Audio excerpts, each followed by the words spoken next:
وہاں لاکھوں آدمی جو ہیں، نہ قبیلہ نہ قوم نہ نسل.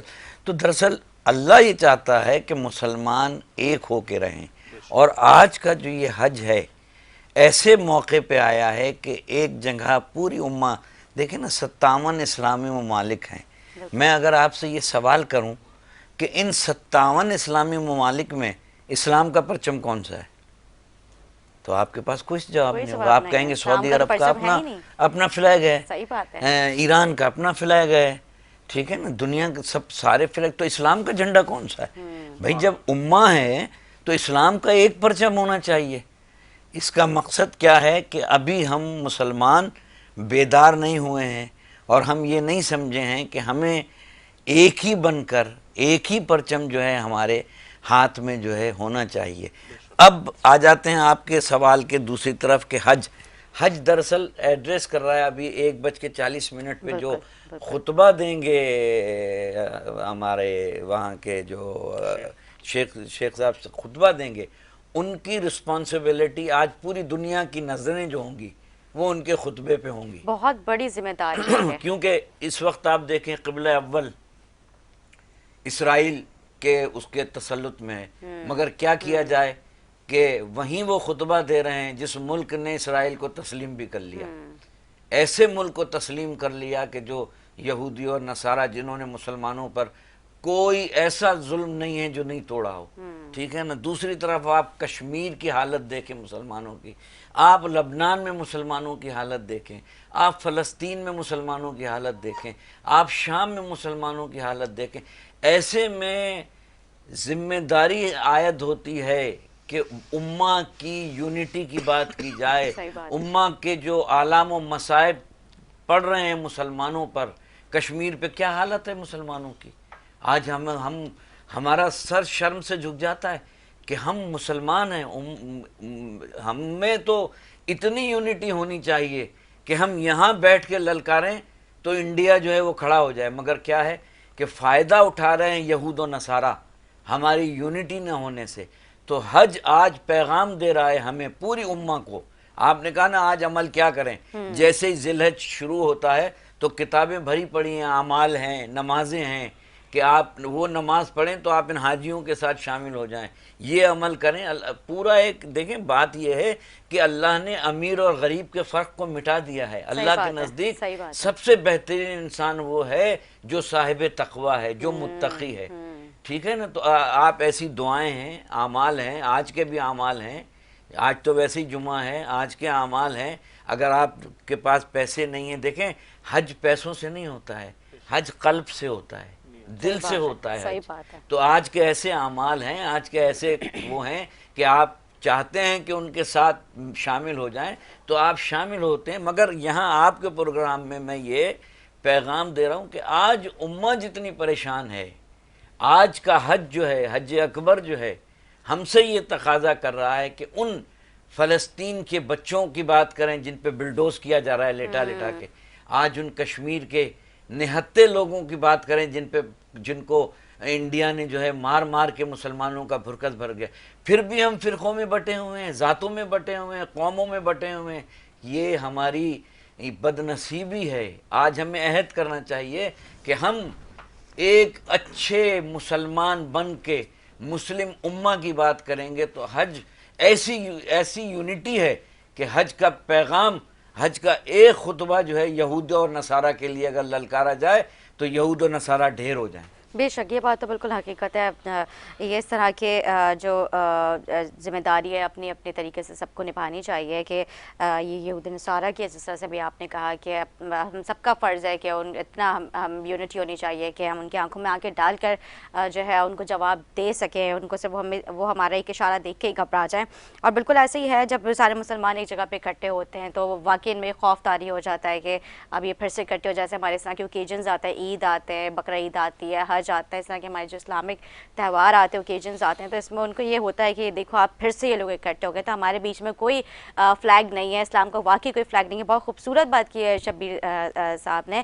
مدثر صاحب، حج فرض ہے یا سنت ہے؟ ہر اس شخص کے اوپر فرض ہے جو صاحب مال ہے، ہر اس شخص کے اوپر فرض ہے جو صاحب استطاعت رکھتا ہے، ہر اس شخص پہ فرض ہے جس کے کاروبار، نوکریاں، بنگلے، گاڑیاں رکھتا ہے. اور یہ بات جیسے علامہ صاحب نے بھی فرمائی کہ حج تو قلب سے ہوتا ہے، بالکل تو غریب آدمی کرے تو اس کے لیے تو 3 گنا اللہ تعالیٰ نے ثواب رکھا ہے کہ اس نے ساری زندگی پیسہ جوڑ جوڑ کے اپنے لیے حج کے سفر کو اپنے لیے آسان کیا. لیکن ہر اس مسلمان کے اوپر فرض ہے جو اگر کوئی غریب آدمی ہے اور اگر اس کے پاس پیسے نہیں ہیں یا وہ پیسے نہیں جوڑ سکتا تو اس سے اللہ تعالیٰ کے ہاں تو حج کا سوال نہیں ہوگا. ایسا ہی ہے نا علامہ صاحب؟ لیکن ہر اس آدمی کے ساتھ ہر اس آدمی سے حج کا سوال ہونا ہے اللہ تعالیٰ کے ہاں کہ جو مال رکھتا تھا، جس نے اپنی ساری زندگی اپنے سارے معاملات کو اللہ تعالیٰ کے حج کے اوپر نہیں لگائے پیسے، لیکن وہ ہر سال گاڑی بدلتا ہے، بنگلے بدلتا ہے، گھر میں ڈیکوریشن کرتا ہے، لیکن حج کے اوپر پیسے نہیں لگاتا. تو جس طرح اللہ تعالیٰ نے نماز فرض کی ہے، زکوٰۃ ہر صاحب مال کے اوپر فرض کی ہے، روزے فرض کیے ہیں، تو حج بھی ایک اچھا زکوٰۃ کا بہت اچھا آپ نے یہ سوال. جی علامہ صاحب کی بات سے ایک ریلیٹڈ بات کر دوں کہ علامہ صاحب نے بڑی خوبصورت بات کہی انہوں نے کہ اگر اس کے پاس ہیں پیسے ہیں اور اتنی طاقت بھی رکھتا ہو، یہی یعنی حج کا فلسفہ دیکھیں لا اکراہ فی الدین، دین میں جبر نہیں ہے. مگر یہاں مجھے امام جعفر صادق علیہ السلام کی ایک حدیث یاد آ رہی ہے. معصوم فرماتے ہیں کہ اگر کوئی طاقت رکھتے ہوئے حج نہ کرے، جان بوجھ کر حج نہیں کرتا تو پھر ہمیں اس سے غرض نہیں ہے کہ اس کو نصارہ کے قبرستان میں دفن کر دو یا یہودیوں کے قبرستان میں دفن صحیح کر بات دو. ہے. یعنی حج کی اتنی اہمیت اچھا ہے. مطلب کتنی صاحب استطاعت ہونا چاہیے اور کتنا صاحب حیثیت ہونا چاہیے کہ اس کے اوپر جو ہے حج اس صورت میں واجب ہو جاتا ہے، فرض ہو جاتا ہے. دیکھیں اس میں کوئی بات یہ نہیں ہے کہ کتنا اس کی کوئی مال کا تعین تو اللہ تعالیٰ نے نہیں رکھا، لیکن ایک آدمی اگر اچھی لگژری لائف گزارتا ہے، ایک اچھا مڈل کلاس آدمی ہے، انسان پیسے کماتا ہے، گھر میں اگر گاڑی رکھ سکتا ہے، فریج رکھ سکتا ہے، بڑے ٹی وی رکھ سکتا ہے، بچے اچھے اسکول میں پڑھا سکتا ہے، سال 2 سال میں ایک آدھ دفعہ ٹریولنگ کرتا ہے کہیں کراچی سے باہر، پاکستان سے باہر، اپنے شہر یا ملک سے باہر، ہر اس آدمی کو حج کے لیے پیسے جمع کرنے چاہیے. مطلب اگر میں یہ سوچوں کہ میں نے اپنے بچے امریکہ لے کے جانا اور اس کے لیے میں پیسے جمع کروں یا مجھے کہیں دبئی لے جانے تو میرے اوپر حج کے لیے پیسے بھی جمع کرنے ہیں نا. ٹھیک ہے آپ نابالغ بچوں کے اوپر تو حج فرض نہیں ہوتا، آپ انسان خود کرے، اپنی اہلیہ کو کرائے، ماں باپ کو کرائے، انسان کے اوپر وہ ہے. اور یہ حج تو بالکل فرض ہے، ہر مسلمان پہ فرض ہے. اور بھی رسپانسبلٹی جو ہیں اس کے ساتھ ریلیٹڈ مولانا نے بالکل صحیح فرمایا. اور بھی ہیں ذمہ داریاں ہیں جو گھر کی ذمہ داریاں ہیں. اگر گھر میں ہیں ایسے کہ کوئی ہم رشتہ دار جو ہیں وہ غریب اور مسکین ہیں، اس کی مالی اعانت نہیں کر رہے، آپ اپنے گھر کے ماں باپ کی ذمہ داری ادا نہیں کر رہے، بہنوں کی حقوق و لبات کو ادا نہیں کر رہے اور اس کے بعد حج کر رہے ہیں، تو پہلے اللہ کہتا ہے کہ پہلے یہ ذمہ داریاں ادا کرو. ان ذمہ داریوں کو ادا کر کے اور پھر اگر آپ کے پاس اتنی ہمت اور طاقت ہے کہ آپ جو ہے حج کر سکتے ہیں تو حج کریں. مگر میں بہت سے لوگ دیکھتا ہوں، یہاں میں آپ کے توسط سے اور مولانا سے اجازت لے کے ایک بات کروں کہ میں نے ایسے لوگ دیکھے ہیں کہ جو صاحب ثروت ہیں وہ 15 حج کر رہے ہیں. میں ان سے کہتا ہوں کہ آپ نے تو حج کر لیا، اب کیوں نہ ایسے ایک غریب کو حج کروا دیں کہ جو حج کرنے کی طاقت نہیں رکھتا، آپ کو اتنا ہی ثواب ملے گا جتنا آپ نے حج کر لیا. بالکل آپ حج کریں، 1 حج کر لیا، 2 حج کیا آپ نے، کریں، میں یہ نہیں کر رہا ہوں. مگر جو 15 حج کر رہے ہیں، 16 حج کر رہے ہیں، انہیں اپنے رشتہ داروں کی طرف بھی دیکھنا چاہیے. بالکل یہ بات تو خیر حقیقت ہے. یہاں پہ ہم جو ہے اصل میں اس میں ایک پوائنٹ ایڈ کرنا چاہتا ہوں. علامہ صاحب میرے بڑے ہیں قابل ہے، میرے ایک رشتہ دار تھے، اللہ ان کی مغفرت کرے، 34 سال حج کیا انہوں نے. اور حضرت والی بات ان سے کسی نے کی کہ جی آپ ماشاءاللہ 34 سال سے حج کر رہے ہیں تو آپ کسی اور کو حج کا موقع دیجئے. یہ میں بالکل اپنے خاندان کی بات بتا رہا ہوں. انہوں نے کہا یار بات یہ ہے کہ یہ گھر تو اللہ رب العالمین کا ہے، ٹھیک ہے نا، میں صرف نیت کرتا ہوں ہر سال. اس نے کہا کہ جیسے اس کی مثال ایسی ہے کہ اگر میں نے ایک دن چکن ٹکا کھا لیا، مثال ہے نا، تو انسان کو اگر 1 ہفتے کے بعد دوبارہ بھوک لگتی ہے چکن ٹکا کھانے کی تو انسان یہ سوچتا ہے، یہ نہیں سوچتا کہ میں ایک دفعہ تو چکن ٹکا کھا چکا ہوں تو آج میں اپنا چکن ٹکا اس کو کھلا دوں یا اس کو کھلا دوں. ایک دفعہ انسان جب گاڑی لیتا ہے تو گاڑی بدلتا ہے. تو حج جو ہے وہ اللہ تعالیٰ رب العالمین اپنے گھر کے بلاوے کے بعد ہے.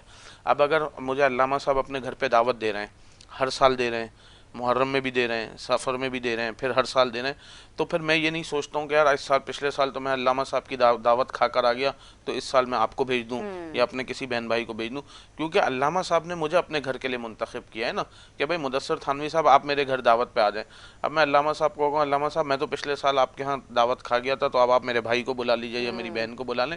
تو یہ انتخاب تو صرف میرے اللہ کا ہے، کیونکہ اللہ تعالیٰ نے فرمایا نا کہ جس کا آپ دانا جہاں لکھا ہوتا ہے وہ انسان وہاں پہنچ جاتا ہے. تو اس کے اندر علامہ صاحب یہ تو اللہ تعالیٰ کا انتخاب ہے کہ اللہ تعالیٰ ہمیں ایک بار بلائے، 2 بار بلائے. بات تو انسان کی نیت یہ ہو کہ انسان اپنے رشتہ داروں پہ، معاملات پہ پیسہ خرچ کرے، اپنے لیکن احوال ویسے والوں سر پہ. یہاں پہ علامہ صاحب کی بات بالکل درست ہے کہ یہاں پہ ہم لوگ ویسے تو سارے فرائض، ساری سنتیں ہم لوگ ادا کر رہے ہوتے ہیں، لیکن ہم لوگ حقوق العباد بھول جاتے ہیں. بالکل انہوں نے 100% بات جو ہے وہ صحیح کی، مگر دیکھیں بات یہ ہوتی ہے کہ ایک ہے عبادت اور ایک ہے عادت. عبادت اور عادت کے فرق کو مٹانا ہے. بے شک. ایک اگر میں حج اس لیے کرنے جا رہا ہوں، جیسے معصوم نے فرمایا کہ جب حج کر کے آدمی آتا ہے تو ایسے ہو جاتا ہے جیسے پیدا شدہ بچہ. اللہ پچھلے گناہ بلکہ ان کے والدین کے گناہ تک کو بھی معاف کر دیتا ہے. اچھا شبیر صاحب یہاں پہ میں ایک بات ایڈ کرنا چاہوں گی، لوگ جو ہے اپنے ساری دنیاوی چیزیں کر رہے ہوتے ہیں، دنیاوی معاملات میں اتنا مصروف ہو جاتے ہیں. ٹھیک ہے گناہ سبھی سے ہوتے ہیں اور بڑے بڑے گناہ ہو جاتے ہیں، وہ ہر سال جو ہے وہ حج کرنے کے لیے بھی چلے جاتے ہیں اور پھر سے وہی ساری چیزیں دوبارہ ریپیٹ ہو رہی ہوتی ہیں. وہ پھر سے چاہتے ہیں کہ ہم حج کر کے اپنے گناہ دوبارہ سے، جیسے بھی آپ نے کہا کہ بالکل پیدا ہوا بچے کی طرح ہوتے. تو کیا یہ چیز جو ہے مطلب حج تو ظاہر سی بات ہے آپ ایک دفعہ کرتے ہو نیت کے ساتھ کرتے، تو کیا وہ ان کے اعمال جو ہے اس طرح سے واپس بالکل صاف پاک صاف وہ ہو جاتے؟ یہ وہ والی بات ہے نا کہ عادی مجرم جو ہوتا ہے نا، جسے عادی مجرم کہتے ہیں، وہ صبح کو توبہ کرتا ہے اور شام کو پھر وہی کام کر لیتا ہے، اور پھر اس کے لیے اس کے پاس آرگومنٹ بھی بہت سارے ہوتے ہیں. اسی طریقے سے بہت سے لوگ جو ہیں وہ عبادت کرتے ہیں مگر وہ دوسرے کام جو زندگی کے ہیں، وہ گناہوں کو جو ہے وہ چھوڑتے نہیں ہیں، معصیت کو چھوڑتے نہیں ہیں، جھوٹ کو چھوڑتے نہیں ہیں. آپ نے عام فقرہ ہمارے بر صغیر میں جو مائیگریشن کر کے آئے ہیں انڈیا سے سنا ہوگا کہ حاجی کے بعد بہت کم حاجی رہ جاتے ہیں. اب اسی کی مثال میں دیتا ہوں کہ امام زین العابدین علیہ السلام نے 25 حج جو ہے پیادہ کیے تھے. تو امام کھڑے ہوئے ہیں اور لوگ جو ہیں طواف کر رہے ہیں، تو ایک شخص کہنے لگا فرزند رسول دیکھیں کتنے حاجی ہیں، کتنے گھوم رہے ہیں کعبے کے گرد، اللہم لبیک. معصوم نے فرمایا کہ یہ سارے حاجی ہیں؟ کہا فرزند رسول یہ سارے حاجی ہیں. امام نے اعجاز امامت سے ہاتھ رکھا تو وہ چیخ کے کہنے لگا فرزند رسول اس میں تو کچھ جانور ہیں، کچھ کوئی بندر ہے تو کوئی جانور ہے. کہا پھر اس میں انسان کتنے؟ کہا فرزند رسول چند انسان ہیں. کہا یہ جو چند انسان ہیں نا یہ حاجی ہیں، باقی یہ جتنے ہیں یہ عادتاً حج کر رہے ہیں. اب اس کا مفہوم یہ ہے کہ آپ 70 حج بھی کر لیں، اگر پاکستان آ کے وہی ناپ تول میں کمی ہے، بے شک داڑھی بھی لمبی رکھ لی ہے، حاجی بھی بن گئے ہیں، ٹوپی بھی پہن لی ہے، مال میں خیانت بھی کر رہے ہیں، جھوٹ بھی کر رہے ہیں، اور اپنے سب سے زیادہ دیکھیں اسلام کی فاؤنڈیشن ہمیشہ میں کہتا ہوں 2 چیزوں پر ہے، حقوق اللہ، حقوق العباد. بے شک. ہم کہاں کن چکروں میں پڑ گئے، ہم مسلکوں کی اس میں زبانوں کی لسان قوم نہیں. اللہ جبھی تو علامہ اقبال نے کہا ہے نا خدا کے بندے تو ہیں ہزاروں، جنوں میں پھرتے ہیں مارے مارے، میں اس کا بندہ بنوں گا جس کو خدا کے بندوں سے پیار ہوگا. حج دراصل اسی کی نشانی ہے. مجھے سجاد صاحب کی میں سوری میں آپ کی بات کاٹ رہی ہوں، مجھے سجاد صاحب کی بات بڑی اچھی لگتی ہے. مطلب جتنے بھی میں نے پروگرامز کیے ہیں، میں نے ٹرانسمیشنز کیے ہیں رمضان کی، وہ رمضان بولیے محرم کی، بہت پازیٹیو بات کرتے ہیں، کبھی کوئی فرقے سے کوئی مطلب کسی کو مطلب ڈائیورٹ نہیں کرتے، بہت مطلب یونٹی والی بات کرتے ہیں. مجھے بہت اچھا لگتا ہے سجاد صاحب کے ساتھ پروگرام کر کے. جی میں حضرت کی بات کو سیکنڈ کروں گا. قرآن پاک کی ایک آیت ہے افتؤمنون ببعض الکتاب وتکفرون ببعض، کہ وہ کون لوگ ہیں جو آدھے قرآن پر عمل کرتے ہیں اور آدھے قرآن پہ نہیں عمل کرتے. پوچھا کہ ایسے کون سے لوگ ہوں گے جو آدھے قرآن پہ، تو بولا کہ وہ لوگ ہوں گے جو فری کی تمام عبادتیں کریں گے، یعنی کہ نماز پڑھنے میں کوئی پیسہ نہیں لگتا، روزہ رکھنے میں کوئی پیسہ نہیں لگتا، اور کوئی اعمال ہے لیکن جب بات آئے زکوٰۃ دینے کی، جب بات آئے حج کرنے کی، جب بات آئے قربانی کرنے کی، اور جب بات آئے یہ وہ ہیں جو حقوق اللہ کے اوپر پیسہ خرچ ہو رہا ہے. پھر حقوق العباد جیسے کہا علامہ صاحب نے کہ بھی وہ دین کی بنیاد ہے.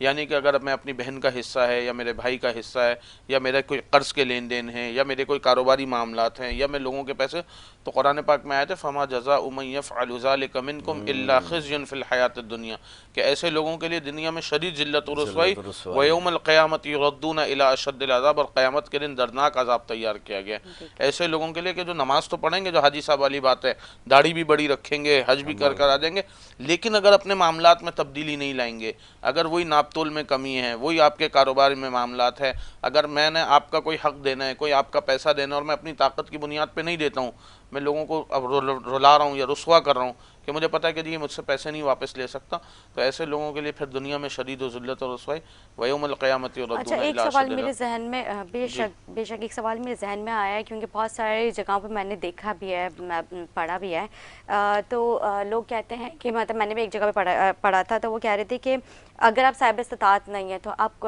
جو ہے قرض لے کے قربانی کریں. میں آپ سے بھی اس کا لینا چاہوں گی جواب. پہلے مدثر صاحب سے، اگر وہ بندہ پہلے سے ہی قرض میں ڈوبا ہوا ہے اور وہ پھر سے قرض لے کے قربانی کرے تو کیا وہ قربانی اس کی قبول ہوگی؟ دو باتیں ہیں اس میں، میں آپ کو پہلے اور بتاؤں گا. اتنا صاحب استطاعت نہیں ہے. دیکھیں، جو صاحب استطاعت نہیں ہے اس کے اوپر قربانی نہیں ہے. قربانی اس شخص کے اوپر واجب ہے جس کے اوپر زکوٰۃ واجب ہے. پہلے تو آپ یہ بات سمجھ لیجئے.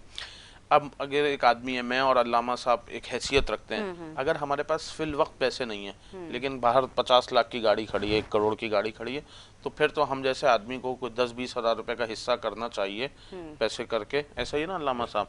ایک آدمی ہے جس کی حیثیت ہی نہیں ہے، اس کے اوپر تو قرض کر کے قربانی کرنا نہیں ہے، لیکن ایک آدمی ہوتا ہے بھائی شارٹ فال آف منی ہے، بھائی آج نہیں ہے پیسے، کبھی جیب میں 2 لاکھ روپے ہیں، کبھی جیب میں 5,000 بھی نہیں ہے. ایک تو وہ آدمی ہوتے ہیں، اس کی حیثیت کی بات ہوتی ہے. اس کے اوپر تو یہ ہے کہ وہ کسی بھی طریقے سے قربانی کرے جس کے پاس گھر میں زائد مال رکھا ہوا ہے. بھائی 3 لاکھ روپے کا ٹی وی لگایا ہوا ہے اور 5-5 لاکھ روپے کے آپ نے ہوم اپلائنسز رکھے ہوئے ہیں. اب آپ قربانی سے پہلے ساری چیزوں کے اوپر آپ خرچہ کر دیں، گاڑی بدل لیں، یہ کر لیں، اور اس کے بعد کہیں قربانی کے وقت میں میرے اوپر پیسے نہیں ہیں اب کیونکہ میں وہ ہو گیا. ایک تو یہ بات ہو گئی. دوسری بات ہے قرض کس قسم کا. ایک تو وہ قرض ہے جو کاروبار میں، وہ تو ہر وقت رولنگ میں چل رہا ہے. اب میرا تو دکان والے پہ قرض ہے، دودھ والے پہ قرض ہے، اخبار والے پہ قرض ہے، فلانے پہ قرض ہے، تو میں کہوں گا جی میں تو قربانی نہیں کر سکتا. کیوں؟ کیونکہ میرے اوپر تو قرض ہے. اس قرض کو نہیں ہوتا. ایک وہ ہوتا ہے جب قرض تلے آپ دب جائیں، جب پھر آپ کے گھر میں کھانے کو بھی پیسہ نہ ہو، آپ ایسے قرض کے اوپر ہیں. لوگ کہتے ہیں میرے اوپر تو ان کا قرض ہے 2 لاکھ روپے.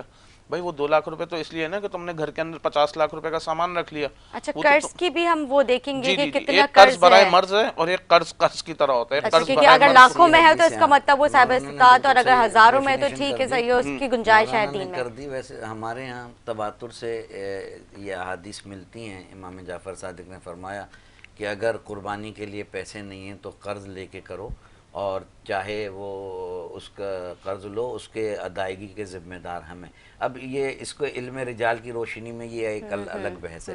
مگر یہاں اس وقت فی زمانہ پاکستان کی جہاں ہم بات کر رہے ہیں، یہاں قربانی جو ہے وہ قربانی صرف اللہ کے لیے ہے، مگر ہم نے اس کو ایک شو بنایا. بالکل، یہ بات بہت آپ نے اچھا پوائنٹ اٹھایا ہے. میں سجاد صاحب، مجھے بریک کی کال کی جا رہی ہے، میں اس کے اوپر ضرور بات کرنا چاہوں گی کہ ہمارے یہاں آج کل شو آف کرنا، بڑے بڑے جانور لے کے آنا، اپنے جو ہے پڑوسی کو اس سے جو ہے نا وہ مہنگا لے کر آنا کہ نہیں یہ چیز لے کر کمپٹیشن. بالکل، میں آپ دونوں سے اس کا جواب لوں گی. یہ ہمارے کمپٹیشن کی دوڑ میں جو لوگ اتنا آگے نکل چکے ہیں، ویسے تو اپنے پڑوسی کو دیکھتے نہیں کہ اس کے گھر میں کیا ہے، وہ کس وقت کی جو ہے وہ روٹی کھا رہا ہے، کیا اس کے گھر میں جو ہے بچے اس کے سکون سے، یہ چیزیں نہیں دیکھی جاتی. لیکن جب یہ ٹائم آتا ہے تو اس میں کمپٹیشن کی دوڑ لگ جاتی ہے. ایک چھوٹا سا بریک لیتے ہیں، بریک کے بعد گفتگو کا سلسلہ جاری رکھیں گے. ہمارے ساتھ رہیں.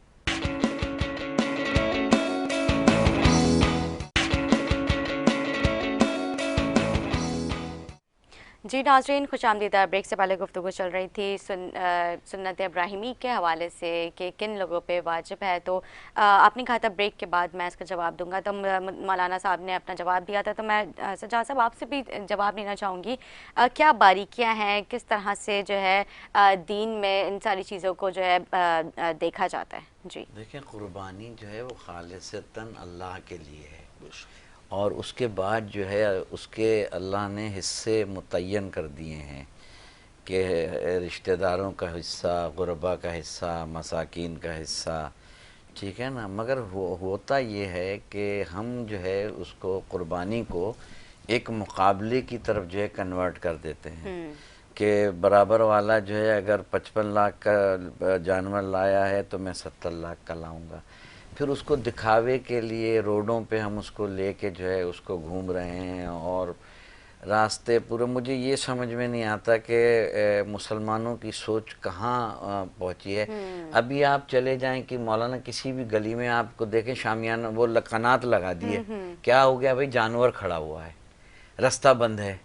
پورے کراچی میں آپ دیکھیے گا ان 2-3 دنوں میں سارے آپ کو رستے بند ہوئے ہیں۔ ہم دور نہیں جاتے، یعنی ہمارے کیا چینل کے باہر ہی کوئی اس اس طرح وقت کافی اگر شامیانے میں لگے یہ ہوئے کہہ دوں کسی سے کہ صاحب کیوں رستہ بند کیا ہے، وہ فوراً کہیں گے کہ جناب ابراہیم علیہ السلام کی یاد میں قربانی ہو رہی ہے اس لیے ہم نے گلی بند کر دی ہے۔ ابھی تھوڑے دن کے بعد محرم آئیں گے، یعنی ابتدائے قربانی ہے، جناب اسماعیل علیہ السلام کی قربانی جو ہے ابتدا ہے۔ ابراہیم علیہ السلام نے چھری پھیری تھی، اس کی جگہ دمبا آ گیا تھا، اس کی یاد میں پورے مسلمان پورے کراچی کو بند کر دیتے ہیں، کسی کو اعتراض نہیں ہوتا۔ مگر تھوڑے دن کے بعد جب محرم آئے گا، یعنی اس قربانی کی تکمیل ہوگی، جب رستے بند ہوں گے تو مسلمانوں کو اتنی تکلیف ہو جاتی ہے 2 دن کے لیے، ارے جلوس نکل رہا ہے، راستے بند کر دیے۔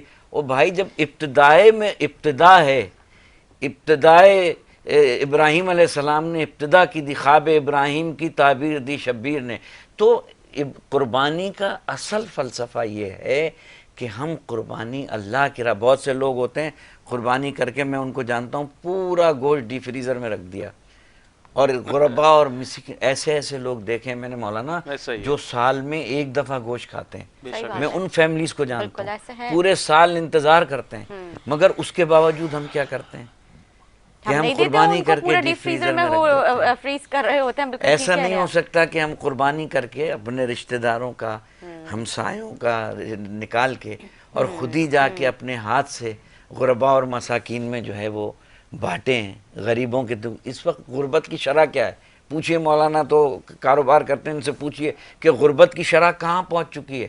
ہمیں اندازہ ہی نہیں ہے کہ غربت تو اس کو کیا پتہ چلے گی جو منسٹر ایئر کنڈیشن کمرے سے نکلے ہی نہیں ہے، اسے آٹے کا کیا پتہ کہ کتنے کلو سے، تو اسمبلی سے لاکھوں روپے کی تنخواہ مل رہی ہے۔ منسٹر صاحب نکلیں گے، بارش ہوئی، تھوڑا سا روڈ دیکھ لیا، انہوں نے کہا صاحب کہیں پانی نہیں ہے، ان کو کہا آؤ ذرا اورنگی ٹاؤن اور لانڈی کی گلیوں میں تو دیکھو۔ تو مسئلہ ہمارے ساتھ صرف یہ ہے کہ ہم نے ہر ایونٹ کو، چاہے وہ محرم ہو، چاہے وہ عید الاضحیٰ ہو، چاہے وہ رمضان ہو، رمضان کو دیکھ لیجئے، ہم یہاں بیٹھ کے کہتے ہیں کہ قیمتیں کم ہونی چاہیے، اسی میں گرانی ہو جاتی ہے۔ ایسے عید الاضحیٰ میں دکھاوا نہیں ہونا چاہیے، اللہ کی راہ کے لیے ہر کام ہونا چاہیے۔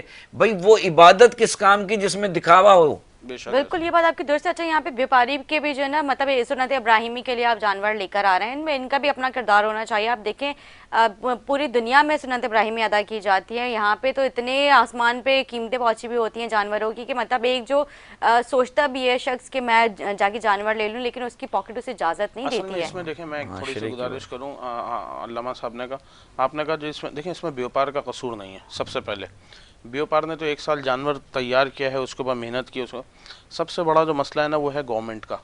گورنمنٹ جگہ جگہ چنگیاں لگاتی ہے، ٹیکسز لگاتی ہے، ٹول لگاتی ہے، پنجاب سے کراچی تک جانور آئے گا، اس کا پیٹرول لگے گا، منڈی کے اندر پانی پیسوں میں بکتا ہے، چارہ بکتا ہے، جگہ بکتی ہے، ٹول کا الگ کراس ہے، پھر رشوتیں ہیں، تو پھر مطلب آپ دیکھیں نا اس میں بیوپار کو تو ویسے ہی بیچارہ وہ کہتا ہے۔ اب اگر میں آپ کو اس کی بڑی مثال دوں، مجھے ایک دوست مجھ سے کہنے لگا کہ تھانوی صاحب میری سے آپ گائیں لے لیں میرے باڑے سے 2.25 لاکھ روپے کی، مجھ سے کہنے لگا۔ میں نے کہا تمہارا باڑا بہت دور ہے، کہنے لگا پاپا اگر آپ منڈی جائیں گے نا مجھ سے یہ گائیں لینے تو میں آپ کو 2,80,000 روپے میں دوں گا۔ میں نے کہا 2,80,000 میں 2.25 لاکھ کی؟ اس نے کہا کیونکہ میں یہاں سے ٹرانسپورٹ کروں گا، میں وہاں چنگیاں دوں گا، میں انٹری فیس لگاؤں گا، میں جگہ کا کرایہ بھروں گا، تو مجھے وہاں جا کے 2,65,000-70,000 کی پڑ جائے گی۔ تو اب 2,25,000 روپے کا جو جانور باڑے میں بک رہا ہے وہ جا کے منڈی میں 2,80,000 روپے کا بک رہا ہے۔ وہ 2,80,000 روپے میں بک رہا ہے، وہ اس لیے بک رہا ہے کہ اس کے اوپر 30-40,000 بیچارے پہ ٹیکس لگ گئے، تو اس کو تو وہی ملنا ہے، چلو 2,25 کی جگہ اس کو 2,30-35 مل جائیں گے۔ تو یہ جو بات ہے نا جس میں تمام اس میں سرکار کو بھی ایک اہم کردار ادا کرنا چاہیے کہ جیسے حضرت نے بولا کہ جی محرم ہے یا ذی الحج ہے یا ربیع الاول ہے، تو اس کے اندر جو گورنمنٹ ہے اس کو کچھ چیزیں اسٹریم لائن کرنی چاہیے اور کچھ چیزوں کو طریقہ کار اس کا طے کرنے چاہیے تاکہ لوگوں کو تکلیف نہ ہو، لوگوں کی عبادات، لوگوں کے معاملات بہتر طریقے سے، خوش اسلوبی کے طریقے سے ہو جائے۔ یہ بات صحیح کہہ رہے ہیں کہ بھائی اگر کوئی جو لوگ جگہ جگہ یہ رستے بند کرتے ہیں کہ جی ابھی گائیں بند نہیں ہے، یہ نہیں ہے، بھائی جانوروں کو اپنے اپنے گھروں کے اندر کھڑا کیجئے، بلڈنگوں کے اندر ایک جگہ شامیانہ لگا۔ آپ دیکھیں نا، میں دبئی میں دیکھیں، سعودی عرب میں دیکھیں، ایران میں یہ ہمارے دیکھیں، پاکستان کے مسلمان ہی کچھ ذرا ایکسٹرا مسلمان بننا شیلٹر چاہتے ہاؤس ہیں، میں بس اور جائیں کچھ قربانی نہیں۔ کریں، وہیں قربانی باہر اجازت ہی نہیں ہے دوسرے ملکوں میں قربانی کرنے کی۔ 57 اسلامی ممالک ہیں پوری دنیا سلاٹر میں، ہاؤس بنائے ہوئے ہیں، وہاں پہ ان کا جانور آتا ہے، 57 وہاں پہ اسلامی ممالک ہیں پوری دنیا میں، پاکستان سے زیادہ مسلمان کوئی نہیں ہے کسی بھی معاملے کے اندر، آپ سمجھ لیں۔ اور دوسری طرف یہ دیکھیں اصلی قربانی کا فلسفہ ہے کیا؟ اصلی قربانی یعنی ایک یقین کی منزل ہے کہ ایک نبی اپنے بیٹے کو، وہ بھی نبی، اور لے جا رہے ہیں، خواب اللہ میں کی راہ دیکھا میں ہے قربان کر کہ میں اپنے بیٹے کو قربان کر رہا ہوں، تو کیا کہا بیٹے نے کہ بابا آپ مجھے شاکر پائیں گے، اور پھر آنکھوں پہ پٹی باندھتے ہیں۔ یعنی ہمیں مسلمانوں کو اس پورے واقعے میں سبق ملتا ہے یقین کا، سبق ملتا ہے استقامت کا، سبق ملتا ہے اخلاقیات کا، اور سب سے بڑا سبق ملتا ہے کہ اللہ کی رضا پہ راضی رہنے کا۔ یعنی جناب ابراہیم علیہ السلام معصوم تھے، اللہ کے نبی تھے، انہی کی تو شریعت ہے جناب ابراہیم علیہ السلام کی، سرکار دو عالم صلی اللہ علیہ وسلم بھی انہی کی ذریت میں سے ہی ہیں، اتنے بڑے اللہ کے نبی تھے، اور خواب کو انہوں نے پائے تکمیل تک پہنچایا۔ ہم مسلمانوں کو یہ سبق ہے آج کے دن کا، یہ جو خطبہ بھی ہوگا ابھی حج کا، اور سارے مسلمان حج کریں گے، اس کا بیسک تھیوری اور تھیم یہ ہے کہ اللہ کی رضا پہ صابر اور شاکر رہنے کا نام عید الاضحیٰ ہے۔ اللہ کی رضا پہ دکھاوے کا نام نہیں، دنیا داری کا نام نہیں۔ اور پھر اسلام نے ایک بڑی پیاری چیز دی ہے کہ ہر خوشی میں اور ہر غم میں غربا اور مساکین کو یاد رکھا ہے، چاہے رمضان ہو، چاہے شعبان ہو، چاہے یہ عید قرباں ہو، کہیں نہ کسی حوالے سے غربا اور مساکین کو اللہ نے ان کا حصہ دیا ہے۔ رمضان میں فطرے کے طور پہ، زکوٰۃ، خمس، ٹھیک ہے نا، عید قرباں اس پہ گوشت جن کو نہیں ملتا کھانے کو ان کو، مگر تھوڑا سا یہاں مسلمان اپنے قلب کو وسیع کرے، دوسروں کے لیے بھی سوچیں، اپنے لیے سوچتے رہیں گے تو یہ دنیا تو 4 دن کی ختم ہو جائے گی۔ میں آپ کے توسط سے امت کو پیغام دے رہا ہوں جہاں جہاں تک کہ خدا کے لیے دوسروں کے لیے سوچیں، پہلے دوسروں کے لیے سوچیں گے تو اللہ آپ سے راضی ہو۔ بے شک یہ بات حقیقت ہے، اور میرا تو پرسنل تجربہ بھی ہے بطور کاروباری آدمی، بطور مسلمان، بطور انسان، بطور پاکستانی، بطور ایک فیملی مین، کہ جب بھی لوگوں کا سوچا ہے اللہ تعالیٰ نے رزق بڑھا کے دیا ہے۔ اللہ تعالیٰ آپ کا رزق آپ کی نیت کے اوپر دیتے ہیں۔ محنت، تعلیم، آپ سے بہت زیادہ لوگ تعلیم یافتہ ہوتے ہیں، بہت زیادہ لوگ آپ سے محنت کرتے ہیں۔ ہر انسان کو اللہ وہ رزق نہیں دیتا، یہ اس کا انتخاب ہوتا ہے، کس کو اللہ امیر ماں کے پیٹ میں اتارے، کس کو غریب ماں کے پیٹ سے اللہ تعالیٰ اتارے۔ یہ تو انسان نصیب لے کے پیدا ہوتا ہے۔ اس کے بعد انسان کی جو چیزوں پہ رزق اللہ کا دار و مدار رکھتے ہیں، ایک نصیب پہ، دوسرا نیت کے اوپر، ٹھیک ہے نا۔ آپ دیکھیں کہ آپ سے کم تعلیم یافتہ آج دنیا میں کہیں ترقیاں کر کے بیٹھے ہوئے، اور آپ 4 ڈگریاں لے کے بھی انسان کوئی کام نہیں کر پاتا۔ تو یہ جو رزق کا، جیسے علامہ صاحب نے فرمایا کہ جو میں نے آپ کو اس قرآن پاک کی آیت کا ریفرنس، ہمیشہ انسان سوچے۔ اور میرا بھی تمام لوگوں کو یہ پیغام ہے کہ اگر آپ 100 روپے کماتے ہیں نا، اپنے 100 روپے، آپ اس میں 100 روپے میں 50 نہیں دے سکتے تو 5 روپے آپ نے اللہ کے راستے میں ضرور لگانا ہے۔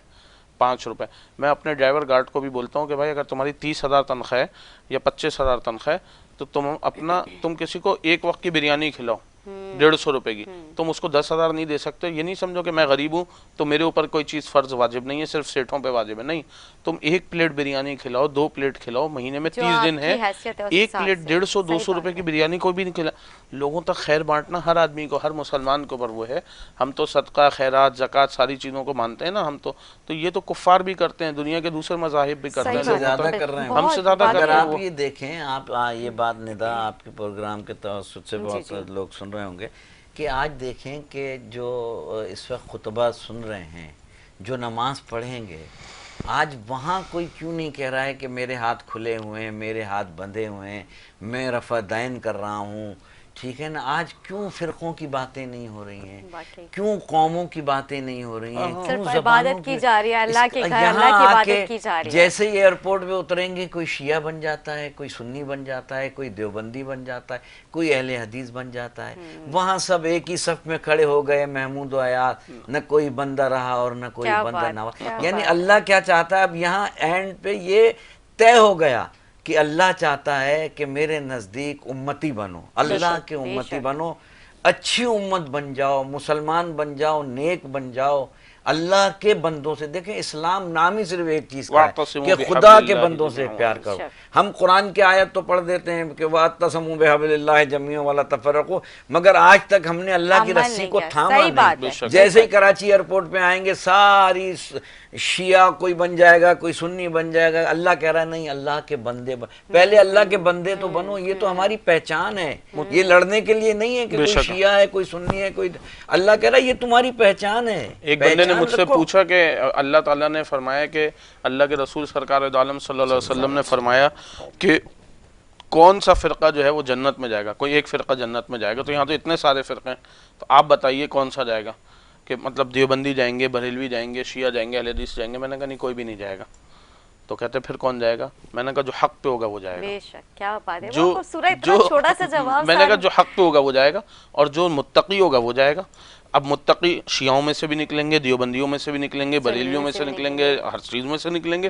ایسا نہیں ہے کہ ایک فرقہ جو ہے وہ ساری زندگی نیکی عمل کرتا رہے اور وہ صرف فرقے کی بنیاد پہ جنت میں نہ جائے, یہ تو نہیں ہو سکتا. تو میں نے کہا اللہ جمع کریں گے لوگوں کو, اللہ تعالیٰ سے اللہ جمع کریں گے. بھائی علامہ صاحب کا بہت کردار ہے, علامہ صاحب کے مسلک میں ہر آدمی کا وہ کردار نہیں ہے, میرے مسلک میں کسی کا وہ کردار ہے متقی ہے اور میرا وہ کردار نہیں ہے.